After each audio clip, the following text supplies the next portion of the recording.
Hi, it's Ant. So welcome to the channel, Friday the 13th, 2025. Thanks for coming on here to have a look at what I'm doing. Just an update with the TSDZ8 and a 34 tooth. Finally got around to another part of the video, taking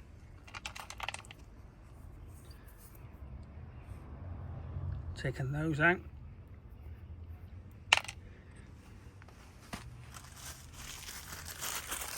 Some of them now. Right, update. Here we go. Got the clearance there now. Putting those different M5 button top screws in. Come on, focus. So I've got about 1.5mm clearance there, but the offset on the chain, come on, focus, is much better.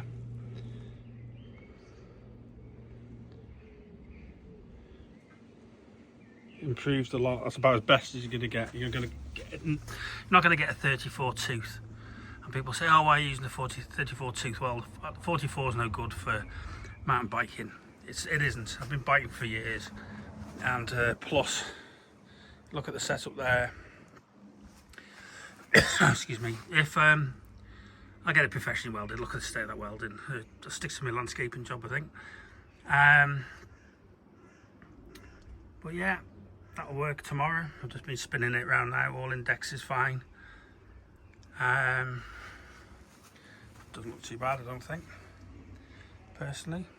Well, apart from the welding, but plenty of clearance. The key was the clearance there, getting rid of the stock bolts there.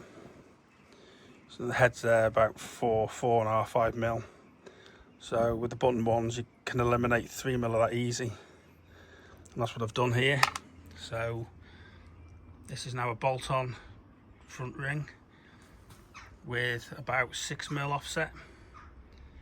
So my original one would be out here. So this ring here would be there, and that offset there is massive. So triangulation with the chain going down to the back cassette, it's going to be far better on the climbs. And some say, you know, why don't you get a bigger? There's a 46 at the back there, an SLX M7000 cassette, about as big as I can't afford to spend on Axis. You know, all these larger ones with a 53 at the back. I don't need a 53, and I wouldn't want a 53 with a 44 on the front. I mean, the bike would look a bit weird, I think, personally, but that's my preference.